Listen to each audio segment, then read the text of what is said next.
Assalamu alaikum wa rahmatullahi wa barakatuh. Welcome to ITB USA special program on Friday.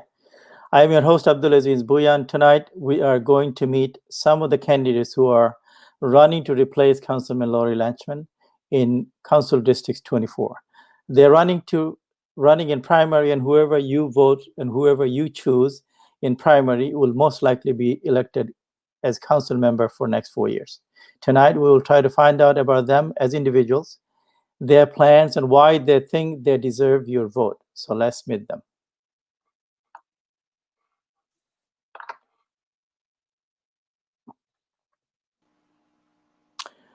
So we have with us the candidate Dilip Nath, and also we have Moumita Ahmed. Both of them are running. We have other candidates supposed to be joining us soon, but since they're taking their time, or maybe they're delayed joining us, I'm just going to start with asking them to introduce them to you. But first, and I will ask Dilip Nath. I'm sorry, Dilip Nath. Dilip Kumar, I think there was an actor that we were just talking about. So his name is Dilip Nath. I'll ask Dilip Nath to first go ahead and introduce yourself. Talk to us about yourself and your background for 2 minutes. Thank you, Aziz Bhai, for hosting us tonight and allowing me to share your platform to introduce myself to your viewer. My name is Dilip Nath. At a tender age of 16, I had left all that I had and migrated from Bangladesh into this country. Since I arrived here in the United States, I have been living in the same community for the last 30 years. As late former Borough President Clea Shulman would say, Queens has one of the largest concentration of the immigrant. One of the reasons is Banwick Expressway. And what she meant by that, Banwick Expressway always traffic. And obviously, if you ride on that highway, cab driver or your rider would take the first available exit. And in my case, the first exit was Main Street and Union Turnpike. And that's how I wound up being in where I live now. And I'm proud to live in the community that is diverse, and the borough that is the largest diverse borough in the country. In fact, probably down to the planet.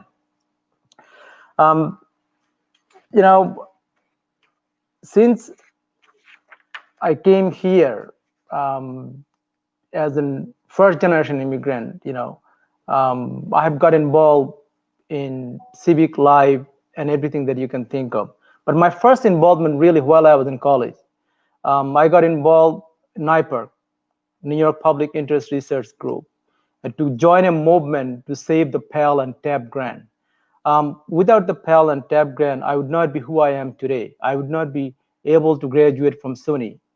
And that is so important, and back in mid-90s. And then, after I graduated from SUNY, I went on to get my higher education, and eventually I was honored and fortunate enough to got my executive education from Harvard Kennedy School. So I'm very much privileged and proud for that. But most importantly, in the community, I have known to be the voice of the New American here in Queens. Back in 2001, I got elected to judicial delegate, and then I have elected twice in a PTA board and elected 3 times to serve on the Queens Education Community Council in District 26, appointed to the community board, serving for 4th year. And recently, I was appointed to serve on our Queens District Attorney Melinda Carr's transition team, 31 transition team. I was the only South Asian to represent that. By trade, I'm a transformation leader in the healthcare and higher education vertical. I've been provided leadership to educate children, in higher education, and those who become doctor, nurses, engineer. And I'm so proud to provide the leadership and being able to recognize as a leader nationally in my field. Okay, thank you very much, Dilip Nath. And now, Moumita Ahmed, the same thing. You introduce yourself to the viewers, and we've met before on a different occasion. But so go ahead and introduce yourself to the viewers. Assalamu alaikum, everyone.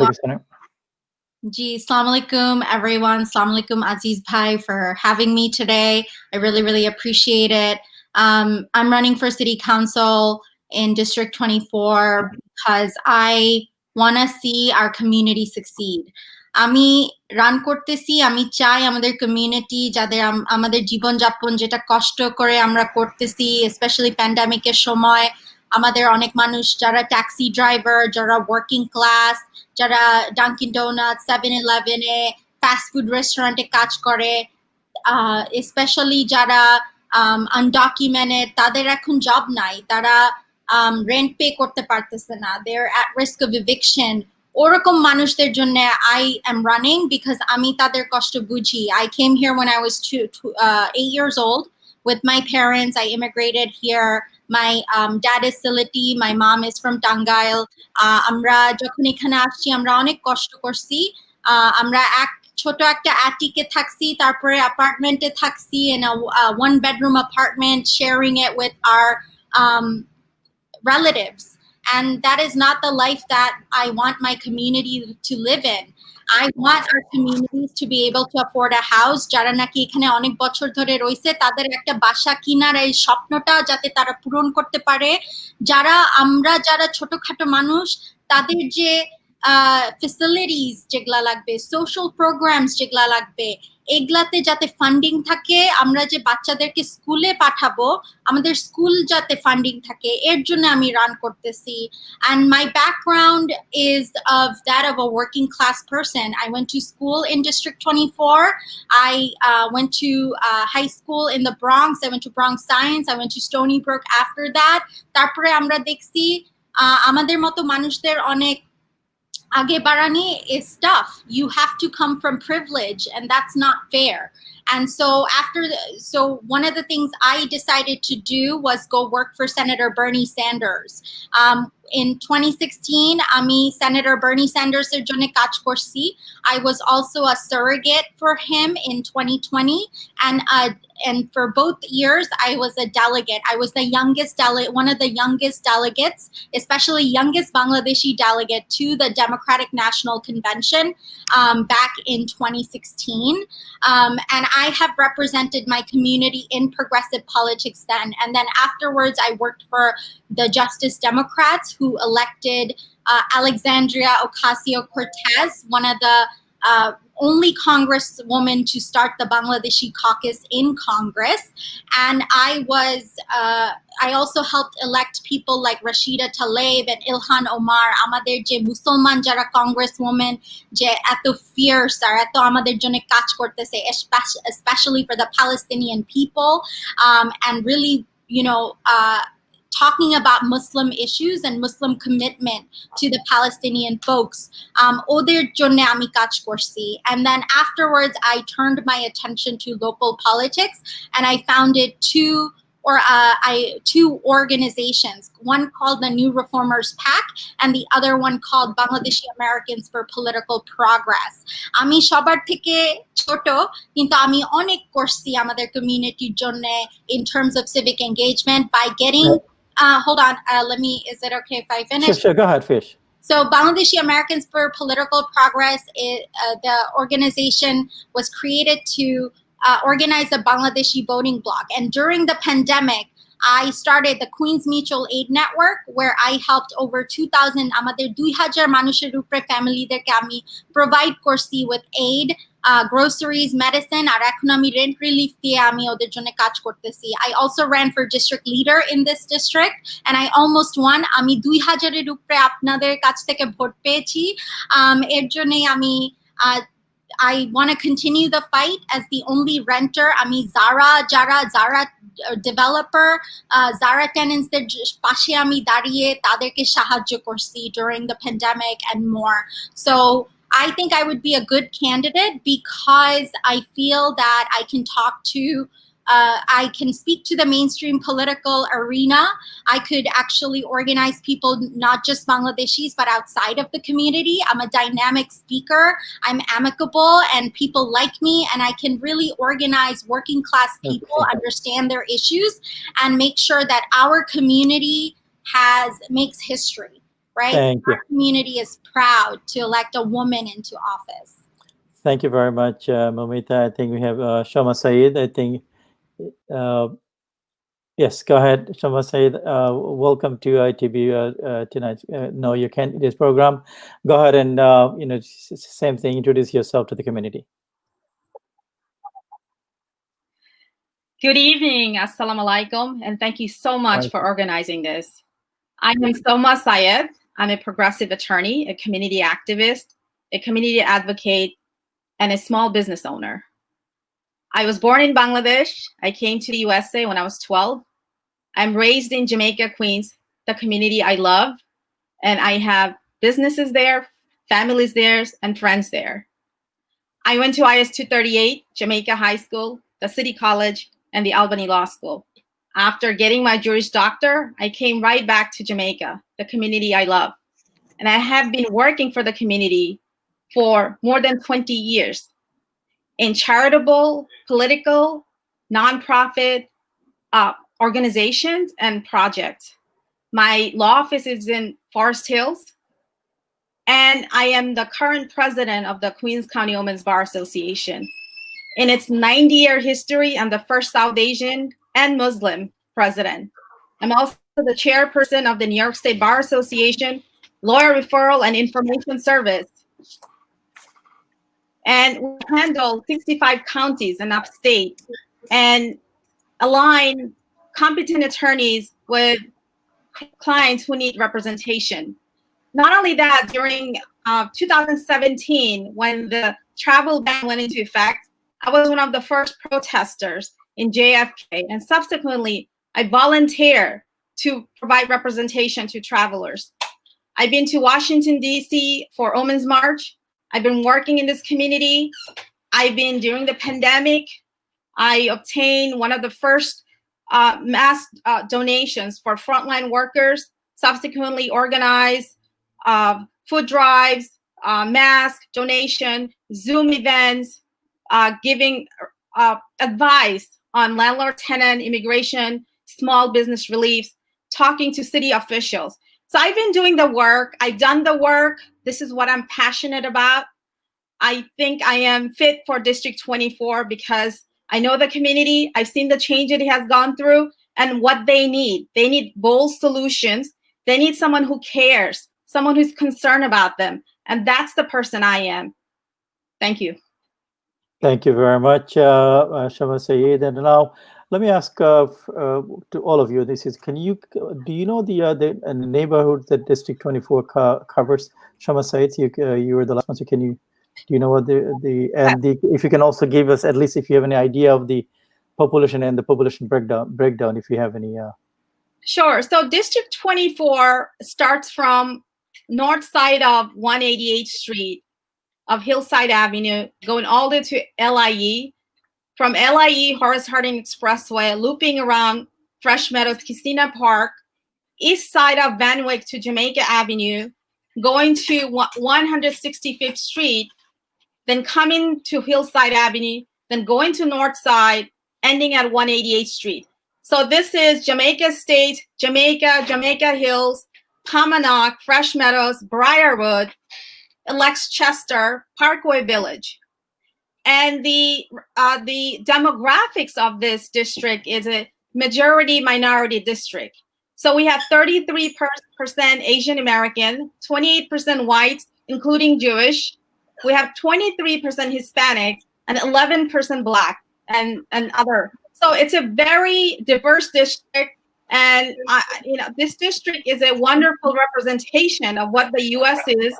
And this is the immigrant district. And I'm an immigrant. So I cannot be more proud than being raised in Jamaica and having so many families, friends, and communities there. Thank you very much, Soma Syed. Dilip Nath, let me ask you a question. The demography, you're familiar with the demographic background, right? I mean, Yes, I am. okay, very good. So if you're looking at the 33% of Asian population, that if this is the right number, out of that, how many do you know are from Bangladesh origin, or any idea? Well, look, the reality is, as you may know, I have formed an organization called New American Voter Association back in 2007, and to really advocate the New American and getting them involved in the mainstream politics, and especially getting them involved into primary and general election. Unfortunately, our people, they vote only one election, which is presidential election, and they believe that by voting in presidential election, they solve all the problem. But it is important to get involved in a local election like city council, assembly, and sad enough, in the heavily democratic area like Queens, if you do not participate in a democratic primary, you're really kind of missing the opportunity to select a leader who can represent us. But my question was, do you know the breakdown of the 30%? So I'm getting to it. So although we have a 33%, but our prime voter is really just about 11% South Asian. That includes Indian, Bangladeshi, Pakistani, all of the above. So 11% the vote, you mean, in other words? 11% of the prime voter that voted in the last 3 consecutive elections. So for us, is a challenge. Although, population-wise, yes, we are the largest, number, but voting-wise, our people are not there yet. So the idea is we need to educate more to get involved our people, register them, so they can participate in a primary election. Election is primary is the only election here, quite frankly. If any one of us win the primary, and that's basically it. So it is the most important and critical to our people get registered and participate in a primary election. I agree with you 100%. It's just something all of us should encourage everyone to vote. Out of the 33%, do you know, Moumita, how many are actually registered voter? So we have around 50 to 60, 66 to 70,000 registered voters. I'm not, that's a total. It's, yeah. So we have a lot of, who are registered Democrats. In terms of registered voters, we have over 85,000 to 90,000. So we need more people from our communities to actually register to vote. But not just register to vote, but registered as Democrats, because in a closed primary state, New York একটা closed primary state, এই স্টেটে আপনাদের Democrat বা Republican হিসাবে register না করলে আপনি প্রাইমারিতে ভোট দিতে পারবেন না.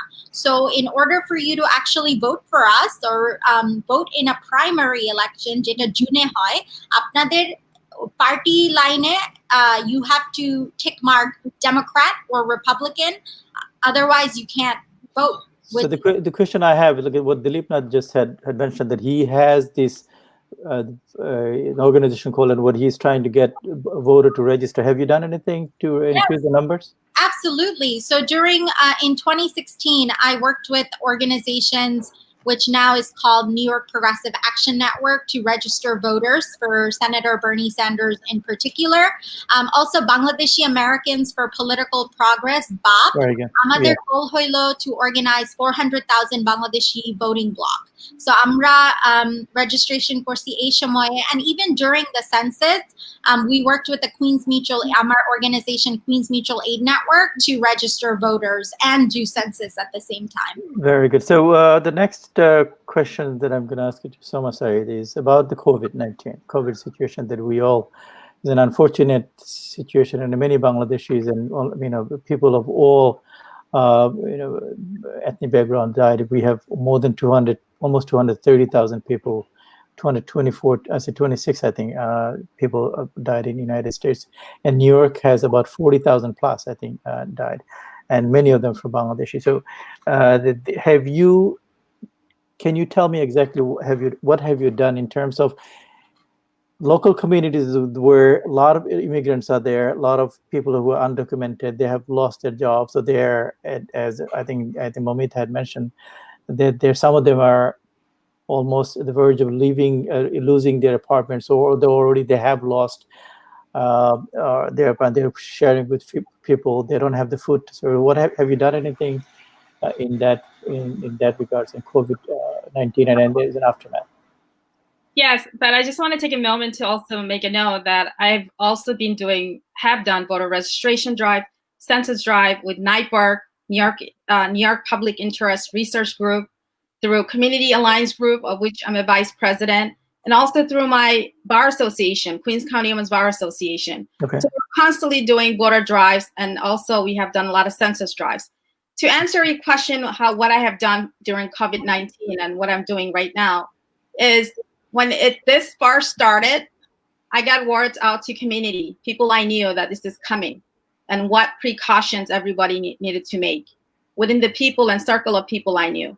When it hit the USA come March, we had shortage of N95 masks.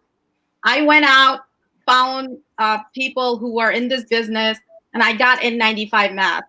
And those N95 masks, I gave them to frontline workers, doctors, nurses, grocery workers, correctional officers, police officers. I took them myself to the Bronx. I distributed them in Queens. I mailed them, overnighted them to Massachusetts, Connecticut, and New Jersey. Then I started a YouTube channel where in Bengali and in English, I talked about immigration. I talked about unemployment benefits. I talked about what's happening right now. And then I went to television channels to talk about unemployment benefits, small business reliefs, also immigration, landlord-tenant issues, and housing issues. As an attorney, I fielded hundreds of calls, and all of these are on a pro bono basis, meaning I did not charge anybody. I did quite a few as a panelist with government officials, such as Jumaane Williams, the public advocate of New York City. And Okay. And this is the stuff I've been doing. And even today, I came out from doing 3 food drives in 3 different places. One was on Parsons and Hillside. The other one was 173rd and Hillside. And also in St. Albans. Although it doesn't fall in my district, I know there's a need. So food security is a huge issue for our community. So I'm very focused on that. Thank you very much. Dilip Nath, the question that comes from there arises from there is the direct help. As Soma said, she talked to many the decision-making people who are organizing behind the scenes. But direct help, have you done anything? Absolutely, absolutely. Go ahead. Look, COVID-19, pandemic has destroyed our senior, destroyed our community, our economy. Every day I meet people, who share the similar story, having lost their job and forced to go unemployment, one payment away to losing their home. I'm a COVID survivor. When COVID hit early on, I was out there building, working with the Army Corps to building bed, increasing the bed size, and building testing center. And thank God I survived through that, and I'm here with you today. But I did not stop there. As soon as I get well, I was back on the street. I opened up the food pantry throughout the Queens, from South Queens to the Central Queens, you name it, working with the labor union. In fact, I have done several food pantry right on Hillside. When most people are stayed inside, I was out there with the community. And then not only our community food pantry, we, through my organization, New American Voter Association, we have served meal, the first responder, EMS, nurses, doctor, across the Queens. And even today, I'm continuing doing the same thing through my organization, because I see there is a huge need. I just want to ask you, do you know of any one of you, I'm going to come back to all of you, but to Dilip Nath, the communities that under District 24, which community is the worst hit in terms of? By South Asian is by far the worst hit, and there's a reason for it. The reason is the lack of access of healthcare. We have lost most of the beds that are needed for the South Asian and Indo-Caribbean community, that southern part of the district. So you don't think Hispanics and Africans are the worst? Well, by far they are. But if you look at in the District 24, I think South Asian got the heavy hit. Even worse than Hispanics and worse than any other community in District 24. Okay. All right. Moumita, the same question for you. Did you get involved in any helping directly anybody? I know you at your intro you mentioned that, and also as far as the other, the communities, you have 23%, 11% Hispanics and white, 20% and all these things. Do you guys have any outreach program that you have done anything within their community, not only in South Asian, but the communities beyond South Asian communities? If you can start there. Yeah, absolutely. So one of the main things that I'm really good at is digital organizing, and I've used that skill set to create the Queens Mutual Aid Network. The Queens Mutual Aid Network was featured on New York One. It was covered by mainstream media, and we advocate. Not only did we serve 2,000 families in Queens and over 500 people during Ramadan, Rojar mashe amra family derke rojar je ethnically appropriate khabar gula shegla amra taderke provide korsi jate they could have the familiar food that they would eat during Roja Mash, because we saw that the mayor was giving out food that was inadequate.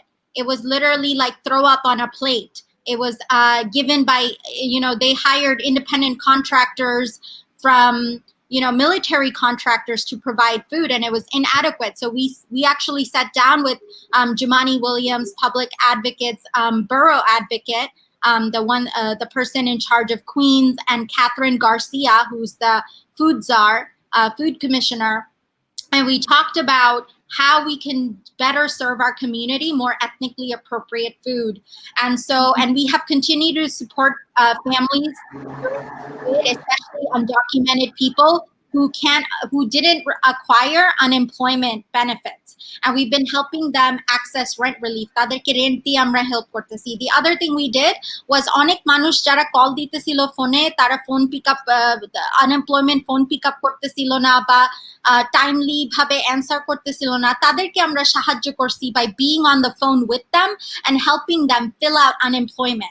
So we had a team, we engaged 300 volunteers, 300 volunteers derke amra deploy korsi throughout Queens to help out families. I went to Bangladeshi news channels and announced that we are helping and supporting. We coordinated with the campaign of Alexandria Ocasio-Cortez to provide food to the Latino community in Corona and to the Latino community that's here in Jamaica. And then we also provided support for the African-American community by working with now current Assembly member Khalil Anderson, and at that time, candidates running in Congressional District 5 to provide mutual aid to the African-American communities. Thank you. Thank you. Thank you very much. So yeah, I'm going to roll next to our next topic, which is housing and zoning in the areas in the district that you cover. Because it's an immigrant neighborhood, housing is a huge issue. Most of the immigrants, they tend to live within their own group, and in Jamaica, and especially in the area, Jamaica, Briarwood, Hillcrest, Kew Gardens, Hills, and all that. These areas are mostly, as we all know, there is mostly populated by the immigrants. And then, of course, there is a challenge for housing, affordable housing. Do you know, Soma Syed, is there any affordable housing? How many affordable housing units available in this area, or what is the statistics on that? Do you know anything about it? Do you have any statistics? So affordable housing composes of rent stabilized apartments and also rent control apartments. Correct. Then under the new rules, you have 80-20 rules where if you give abatements or tax incentives to developers, they're going to make some housing affordable. But the issue that has become is that our district is overcrowded, and that what we sell as affordable is not really affordable, because the number used to base someone's income is a citywide median income. They include Long Island, they include Westchester, they include wealthy Manhattan, Williamsburg, Brooklyn Heights. So the people who actually need affordable housing, people who really need to say, you know what, this percentage of money I'm going to spend on rent and the rest I'm going to spend on food, grocery, transportation, and for my kids, is not really doable. And that is something I'm going to be working on when I get to city council. The other issue is the price. Just want to go back to this one, because you said you're going to be working on doing what exactly? What are you going to do? I mean, how are you going to do that? We're going to close the loop. We're going to close the loopholes. The definition of what is affordable housing now, it's not good enough. It's not usable. It's not realistic. It's not practical. And people's income has not gone up with inflation, living cost. And you still have $7.25 as national wage. I mean, can you believe that? I mean, we're in 2020, and that goes back to like almost 20 years. And cost of living, whether it's rent, housing, healthcare, everything has skyrocketed through the roof, but not your income.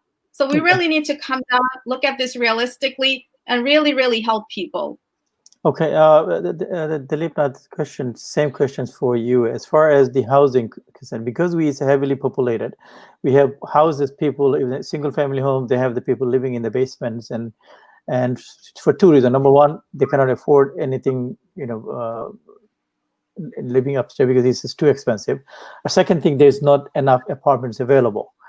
And on the third, just one second. And the third thing is, now as a developer, I'm a developer. I do real estate development, and I know in that area they have downgraded the zonings in many areas, so that you cannot even build, high-rise apartment or multiple family apartments. Now, go ahead. How first, number one, as far as this issue concerned, what are you gonna do if you get elected? So housing is a real crisis, and in District 24, I mean, there is no affordable housing that built in the last 10-15 years. Actually 20 years ago, there's something built on by 76th Avenue and 150th Street. Mostly electrical union and other member got opportunity to live in that complex. Look, we cannot be solving this housing crisis and applying the same theory that every council member that has been applying for the last decade or 2 decades. There is a solution, and I have been proposing this for a number of years now. You know it, I know it, we all know it. In every household, people are living in the basement because there is not enough housing. What I have proposed, let's legalize the basement, and it does 2 things. Number one is solve the housing crisis. Secondly, by legalizing it, you actually making it humanly livable. Right now, people are living in the basement. They are not safe. So all we are doing, Department of Building, just giving a summon to the homeowner and making the situation worse. So what I have said to solve this problem in a small way. How would you legalize the basement? Because you have to have the egresses, you have to have the ventilations and all these things. So how's it that are already, just one second, how's it that are already built? If the basement does not have this, the ventilation, does not have the egresses, how are you going to legalize this? So you probably cannot be done in every house, but majority of the house can be done. But we have to subsidize and incentivize the homeowner so they can make that basement livable. And I think we can solve this problem. And for some odd reason, we are not tackling this issue. And secondly, upzoning is an easy thing. We can always upzone the area, but it has a direct implication on education and the healthcare. Today in District 24, majority of the schools are at a 200% occupancy. That means our children are shortchanged. They are not getting the education they deserve because we have not built enough school in the district at the rate of population has growing up. So it's not only the upzone the area, I'm all for it, but at the same time, we must build additional school seats and we must build additional hospital capacity, because we have seen that what happened during the pandemic. We could have probably saved some of those lives had we had not closed the St. Joseph Hospital under Gennaro's administration He kept, he kept the promise. He made the promise, but he did not kept his promise. He also helped close the Mary Immaculate Hospital. Those two hospitals, I led the fight to save those. Unfortunately, I failed. And today we saw the consequence of losing those two hospitals. So in other words, if we upzone and build, then we also have to proportionately everything. School have to be built. You have the parking, recreation facilities and all these things. Moumita, the same thing. I think I already. The Moumita would be the same thing. There's housing again is a major issue, and as Dilip said, and I think mentioned, is it basement rental is an issue. People are, living in a. One of the reasons mainly of people, South Asian or any immigrant population, because they have too many people living in one apartment. One bedroom people, instead of living 3 or 4, there are 7, 8, 9 people living, sharing it. That's why when the pandemic and the COVID-19 came, a lot of people got infected because of the, the way they were living. So go ahead. Absolutely. The close proximity became an issue. I understand that. And look, I'm the only one that lives in a rent stabilized apartment, unlike all the other candidates. And that's what sets me apart. And I also have the only one with the support of the Bangladeshi Tenants Union members who are working with me to organize renters, because I am a renter. So I understand the issues that our community is facing today. The other thing too, I worked with Senator Bernie Sanders to highlight the Bangladeshi Tenants Union and their fight against Zara building. Zara is one of the worst developers in our district. They called ICE on our undocumented renters. They also extort and exploit renters. My belief is if a landlord is going to break the rules and harass renters, harass our tenants, then they should be fined. Their license should be taken away. There should be severe punishment for landlords who treat renters terribly. The second thing, I think, yes, we do need to legalize basements, and we do need to subsidize small landlords and small, like yourselves, right? To be able to afford your community to live with you, because we know the importance of a small landlord. আমাদের family যখন এখানে প্রথম আসছে, আমরা একটা বাঙালির বাসায় থাকছি, বাঙালি হোমওনারের বাসায় থাকছি। কেন থাকছি? তারা বাঙালি দেখে আমাদেরকে থাকতে দিছে, right? And অত বেশি rent charge করে নাই. So that is the beauty of having small our community being able to afford land, afford homes. And so one of the things that City Council can do is through community land trust programs, they can bring affordable housing to the district. And we can create, through upzonings, we can make it so that, our current homeowners are able to, house rent it out to community members in need. And instead of having millionaire housing developers like the Kushner family, right? We are supporting small homeowners to provide housing for the community, and that it's affordable. And just to expand on your the tenant organization that you're leading, but have you thought of small landlord who is also, because of this situation, that some of the tenants are also taking advantage of it, and the the poor guy, he owns probably one single home, he is renting 1 or 2 apartments, and then tenants are not paying rent because of the COVID situation and all this, and he cannot have he cannot pay his mortgage, and now some of those landlords are going to lose their homes, and they're going to be in the same predicament than everybody else. Have you guys spoken to the landlords and to come up before you? Yes, absolutely. So one of the things that I support is canceling rent, which means that what we could do is we could subsidize, or we could give funding to small landlords, so that way they can pay their mortgage at the same time as their renters are able to, afford their, not have to pay rent during the pandemic, especially if they don't have income.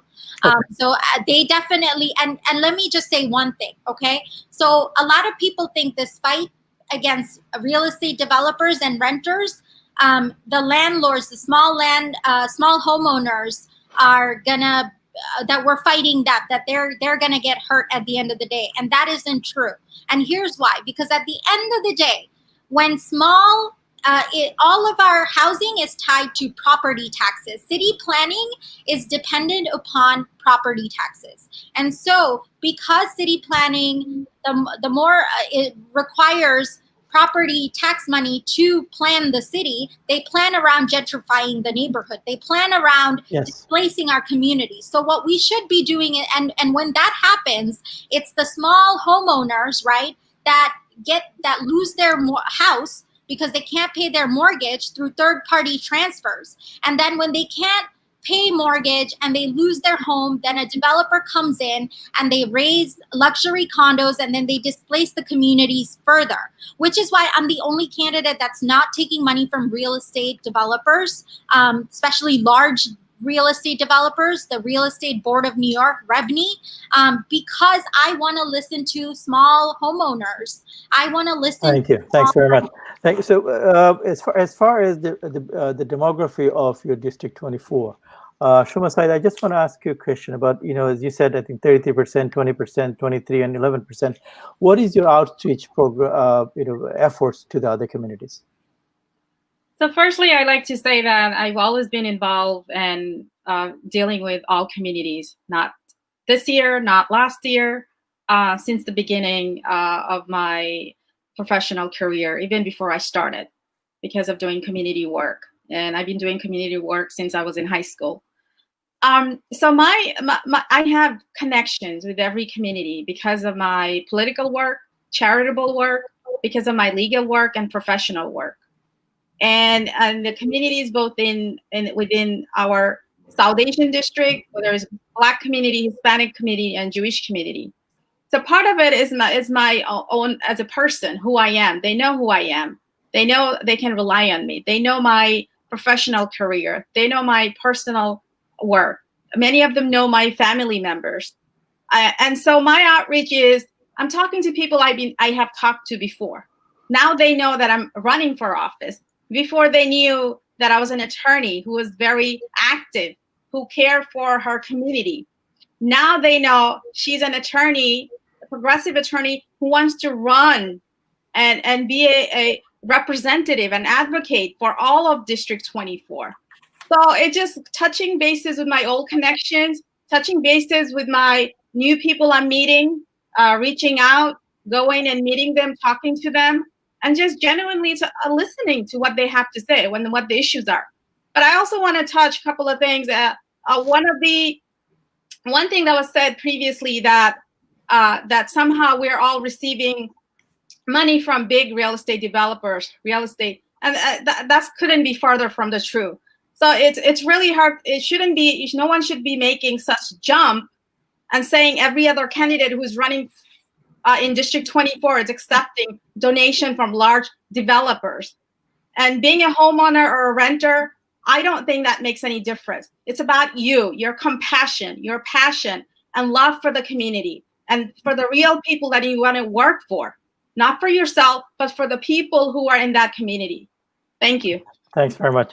Dilip, not the same question for you. Your outreach. I wanted to go back what let me finish. Let me ask you first, then you can go back. Yeah, go ahead. You're the same thing, your outreach to the other communities. And so then within that time, you can go, you have a minute to respond. Go ahead, within the time, you can add anything you want. So I want to go back to what Moumita had mentioned, and you kind of outlined a little bit. During the pandemic, the homeowner, those who has a house, and especially 2 units, they live in 1 unit, and second unit rent is they're paying their mortgage. Sadly, our landlord has been forgotten. This mayor has completely disregarded our landlord. And what is happening now, many of the homeowners at the verge of foreclosing. What I have done, I have worked with Congressman Tom Suozzi and Congresswoman Grace Meng. And I also did a town hall during the pandemic to include the homeowner relief in the CARE Act. And unfortunately, that bill is sitting in the Senate. Hopefully that bill can pass and we can win House and Senate on November 3rd so that our homeowner can be relieved, so as our tenant. Now, in terms of outreaching the other community, I mean, I have been doing this work every day. In my last 30 years, I am in every community. I've been involved in the civic. I've been involved in the PTA. I was elected in the, one of the largest school district, District 26, 3 times as a CEC community council member. I'm in the community board. I sit on the capital and youth committee. So, and under the CEC, I was chair as a zoning chair and built a complete brand new school in the district. So I have been involved in the district. It's not something new that, Very good. I've been known in of my work, and I've been have experience, All right. and I think I'm also trusted. Very good. Okay, Moumita, your outreach to the other communities. My outreach, well, I grew up with all kinds of people. My friends are in this district, and my campaign team in itself is super diverse. My campaign manager is Jewish.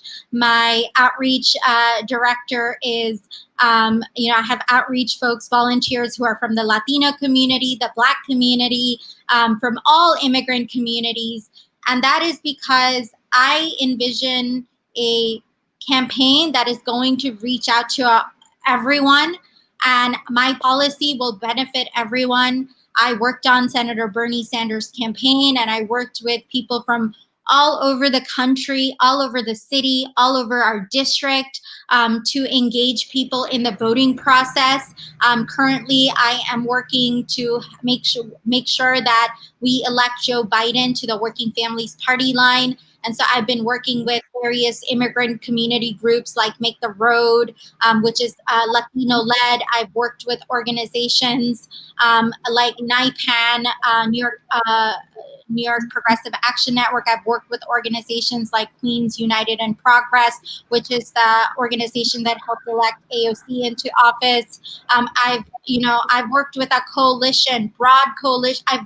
Recently I've been organizing with an Asian American group to hand out masks and do census during the census drive. So I think I'm very, because of my team, which is so diverse, I think I could reach out to all kinds of communities. Very good. Thank you very much. Dedicated to is language access. So I'm going to make sure that all of my materials are translated into various languages so that we can, Queens, a diverse community like Queens deserves a candidate who can speak to that diversity. Very good. Thank you very much. The next topic I'm going to discuss is about the senior centers and youth centers.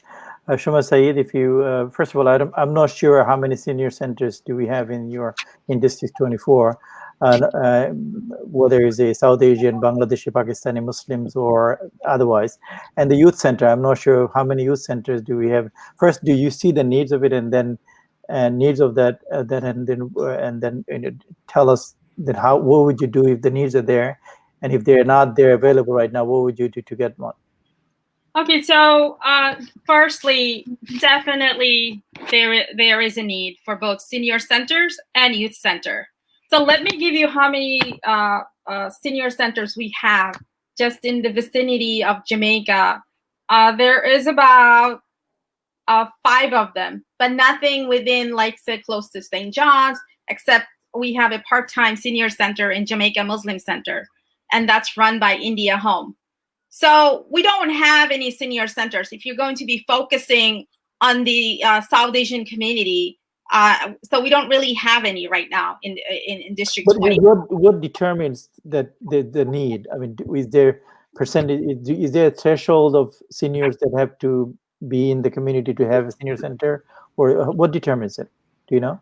Well, it's about who is in the office, who is pushing the agenda, who is your representative, who's going to push it and bring those funds to the communities who really need it.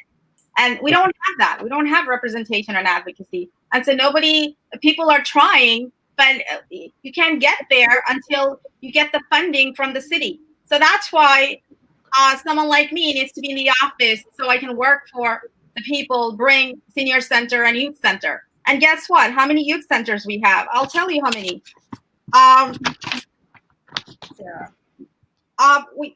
We don't have anything nearby. There are like 6 of them in Queens. One is in East Elmhurst. There's one on Jamaica Avenue, 149th Street. There's one in South Jamaica. There's one in Briar. Briar, it falls in the district, but it's not really well attended by other communities. And then you have one in Bayside, which is closed. And then you have Queens Community House. So even right now, if you're talking about youth centers and senior centers, most of them are closed. So we have a demographic of population that is really getting hurt by the pandemic. So and along with every other person who is in District 24 and New York City and the USA. So this is a real need, and we need to get to the office. We need to be at the table. Okay, very good. So we only have a few minutes left. I'm just going to go back to, I'm going to ask all of you to just to briefly, shorten your answer if you could. Moumita, go ahead. As far as the seniors and centers and youth center, first, do you see the needs? How many is there? What would you do to get them? Yes, absolutely. আমাদের নানা ভাইরা, নানু ভাইরা, আমাদের দাদা দাদুরা, তাদের যে একটা ছোট অ্যাপার্টমেন্টে তারা থাকে সারা দিন সারা জীবন, এটা কিন্তু জীবন না. We want our seniors to enjoy their last couple of years. We want them to have more parks to go to during the summer and to play with their grandchildren. We want them to have a senior home to go to have access to food, adequate food, and support for whatever that they need. We need more senior centers. We need more youth centers for our children to go and do after school activities, to learn different, activities like and pursue different activities like music and athletics and things like that, and really bring our community youths together. Get tutored so that they can go to a really good high school or college and really give them opportunities and access to higher education. We need to bring a YMCA in the neighborhood. We need to bring resources for our seniors. Do you know what are the constraints? What are the difficulties to get one there? Is it really is a tough rope to jump, or is it how hard it is, or how easy it is to get one? Do you know? It is about electing the right person. It is about our current council member hasn't put forth funding for our communities. Muhammad T. Rahman, when he ran against Rory Landsman in 2017, that was the platform that he ran on, that our community is not getting that discretionary fund that city council members are distribute. And we finally had a senior center, and that's what they keep talking about. What is the discretionary fund amount? Do you know the budget of the figure? I'm not right now at the moment. I'm not sure, but it is. They get. Thank you. We'll go back to thank you. All right, Dilip, now the same thing. Same question. The senior center, youth centers. First of all, the needs of it, and as I don't know if you know the figures for the discretionary for each council member. I think is pretty much the same for across. I think there's about 51 council members in New York City. So, do you know the discretionary figures and how hard is to get a senior center and youth center in the community in the District 24? Well, first of all, there is a huge need for senior center, and I know your time is short, but I'm going to go right to the heart of the question. Right. Especially for the South Asian community. A few years ago, Rory had done something through the India Home at the Jamaica Muslim Center. We don't need to go to a third party to open a senior center. As your next council member, I will directly fund a non-profit group like Jamaica Muslim Center to have their own senior center, not a third party, not through India Home, not someone else. That's number one. Secondly, as we know that, post-COVID, our capital investment will be significantly tough to bringing any dollar. So building a new youth center in the next few years is probably not possible, but we have all of this school. We can turn those gym, park into youth and recreation center. And I think it's critically important that we utilize all of these school gymnasium and update them. That is a pragmatic way. So in other words, as an alternative uses of this facility. Absolutely. And in fact, I as a PTA president, I advocate that in Ryan Middle School today on the weekend, children can go and play and do all kind of activities. And that is an example that I wanted to kind of replicate throughout the district. Okay, very good. So I'm going to stay with you. That's going to talk about the police, New York City Police Department, and the new the Reform Acts and that Governor Cuomo. Are you guys familiar with? Are you familiar with the Executive Order 203? Yes. Okay. Can you? How are we going to implement it? Look, first of all, I don't believe in defunding police. I think we need to work with the police, especially for the new American community. Law and order is the critical for our safety and security. You know, I have been a lead advocate to fighting against hate crime since early 90s, and hate crime has not gone away. And defunding the police and creating an adversary relationship with police and community, it is going to hurt our community the most. Look, I understand there is a problem, but you know what? We cannot solve this But I'm problem. just going to. I'm talking about specifically the Executive Order 203. That has nothing to do with the defunding. It is Well, just it is related. You know, that bill is related to chokehold. But you know what? Right now, if you call the police, right? I think from here, police cannot touch any part of the body now. So now, if you call the police and there is an fight, they would not simply come, and they will rather have the fight over and then they come, because they cannot do anything to solve the problem when people get into the fight and stuff like that. And you know that this is not really a good sign to creating an adversary relationship between police and the community. Okay. All right. Soma Syed, as far as the 2 or 3 executive orders from the governor's things, recently we just met in Nassau County. I live in Nassau County. We just had a meeting with the executives and the police commissioner. And one statistics that I found is very, very disturbing, and it is a consistent graph that I was looking at. And you have the highest, and it is consistent since 2016. The graph that I have, the 2 areas where is unprofessional conduct and improper tactics. These are the two areas where the police have been consistently, doing wrong. In other words, their graphs is so high from 2016 to 2020. These are the 2 areas where recorded that they are really, really way below. They are really misselling. So 2 or 3 actually address some of these things. What is your opinion on this thing? Sure. I just want to say that District 24 gets about $750,000 discretionary funds, and the citywide is discretionary fund for each district is anywhere from $500,000 to $1 million. As to Executive Order 203, I think it's in the right step, because we do need police reforms. We do need accountability. And considering what has happened and has been happening, this is not a new issue. When a police officer sits on your neck and someone dies as a result of it. So, and this has been going on for years now.